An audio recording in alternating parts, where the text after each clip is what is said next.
আসসালামু আলাইকুম ওরহমতুল্লাহি ওবরাকাতুহু। প্রিয় ভাই ও বোনেরা, আপনারা সবাই কেমন আছেন? প্রথমেই অনুরোধ করছি, এই সালামের উত্তরটি কমেন্টে লিখে যান, কারণ সালামের উত্তর দেওয়া একজন মুসলিমের জন্য ওয়াজিব। আল্লাহ তাআলা কুরআনে বলেন, ওয়া ইযা হাইয়্তুম বিতাহিয়্যাতিন ফাহাইয়্যু বিআহসানা মিনহা আও রুদ্দুহা। সূরা আন-নিসা 4:81। অর্থ, তোমাদেরকে যখন সালাম দেওয়া হয় তখন তোমরা তার চেয়ে উত্তমভাবে উত্তর দাও অথবা অনুরূপ উত্তর দাও। উলামায়ে কেরাম বলেন, সালাম দেওয়া সুন্নত। চলুন এবার শুরু করা যাক আজকের শিক্ষণীয় ভিডিও। ভালোভাবে মন দিয়ে শুনলে যা আপনার জীবন বদলে দিতে পারে এই একমাত্র ভিডিও। রমজান 2026। একজন মানুষ সারা জীবন রোজা রেখেছে, কিন্তু তার নিয়ত, তার আমল, তার গোপন কাজ সবকিছু কি আল্লাহ কবুল করেছেন? আজ আমরা শুনব কবরের প্রথম ইফতার, সেই ইফতার যা হবে জান্নাতের ফল দিয়ে অথবা জাহান্নামের আগুন দিয়ে। আল্লাহ তাআলা কুরআনে বলেন, ইয়া আইয়ুহাল্লাযীনা আমানু কুতিবা আলাইকুমুস সিয়াম কামা কুতিবা আলাল্লাযীনা মিন ক্বাবলিকুম লাআল্লাকুম তাত্তাকুন। অর্থ, হে ঈমানদারগণ, তোমাদের ওপর রোজা ফরজ করা হয়েছে যেমন তোমাদের পূর্ববর্তীদের ওপর ফরজ করা হয়েছিল, যাতে তোমরা তাকওয়া অর্জন করো। কিন্তু প্রশ্ন হচ্ছে, রোজা কি শুধু ক্ষুধার নাম নাকি কবরের জীবনের প্রস্তুতি? রমজানের ২৭তম রোজা। ইফতারের আগে রহিম খুব দুর্বল হয়ে পড়ল। আজান হলো, সে পানি খেল, খেজুর খেল, হঠাৎ বুক চেপে ধরল। লা ইলাহা ইল্লাল্লাহ বলেই তার নিঃশ্বাস থেমে গেল। মানুষ কাঁদছে, কিন্তু রহিম এখন এক অদ্ভুত অন্ধকারে। মাটি চাপা দেওয়া হলো, চারপাশে নিস্তব্ধতা।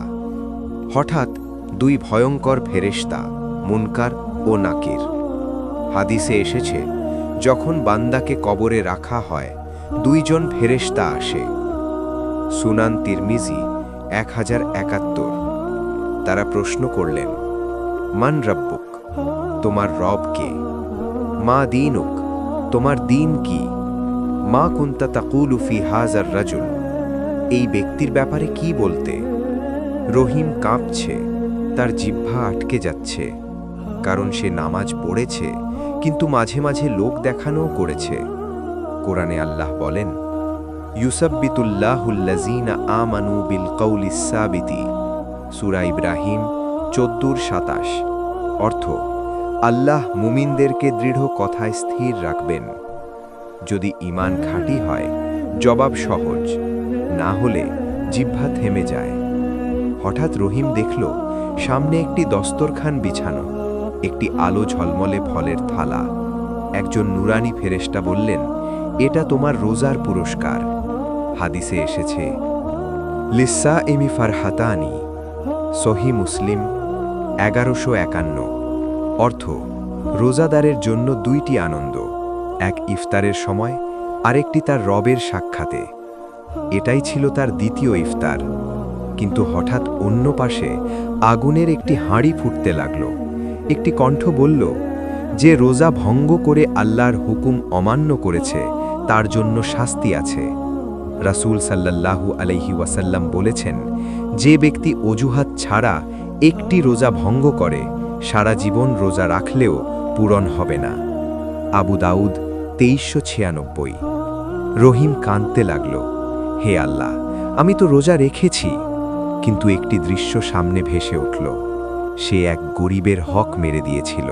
কোরআনে বলা হয়েছে, ওয়া আম্মা মান সাকুলাত মাওয়াজিনুহু ফাহুয়া ফি আইশাতিন রাদিয়া। অর্থ, যার পাল্লা ভারী হবে সে থাকবে সুখময় জীবনে। কিন্তু ওয়া আম্মা মান খাফফাত মাওয়াজিনুহু ফা উম্মুহু হাউইয়া, আর যার পাল্লা হালকা হবে তার ঠিকানা হবে হাউইয়া, অর্থাৎ জাহান্নাম।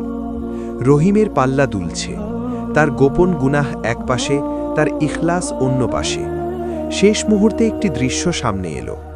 একদিন সে গোপনে একটি এতিমকে সাহায্য করেছিল, কাউকে বলেনি। রাসূল সাল্লাল্লাহু আলাইহি ওয়াসাল্লাম বলেছেন, গোপনে দান করা গুনাহ মাফের কারণ। তিরমিজি 614। হঠাৎ আগুনের হাঁড়ি অদৃশ্য হল, জান্নাতের ফল এগিয়ে এলো। ফেরেশতা বললেন, তোমার তওবা কবুল হয়েছে। কবর প্রশস্ত হয়ে গেল, যতদূর চোখ যায়। ভাই ও বোনেরা, কবরের প্রথম ইফতার তা হবে আমাদের জীবনের প্রতিচ্ছবি। রোজা শুধু না খাওয়ার নাম নয়, রোজা মানে তাকওয়া, হক আদায়, গোপন পবিত্রতা। বাইবেলেও গসপেল অফ ম্যাথিউ 6:6 বলা হয়েছে, তুমি যখন প্রার্থনা করো গোপনে করো, তোমার প্রভু গোপনে যা দেখেন তিনি প্রকাশ্যে পুরস্কার দেবেন। দেখুন, সত্য ধর্মের শিক্ষা একই, গোপন আমলই আসল। আজ যদি আমাদের মৃত্যু হতো, আমাদের কবরের প্রথম ইফতার কেমন হতো? জান্নাতের ফল নাকি আগুনের হাড়ি? আল্লাহ আমাদের সবাইকে কবরের আযাব থেকে হেফাজত করুন, আমিন। ভিডিওটি আপনাদের যদি ভালো লাগে তাহলে দয়া করে একটি লাইক করে চ্যানেলটিকে সাবস্ক্রাইব করে যাবেন এবং কমেন্টে আপনাদের মতামত জানিয়ে দেবেন।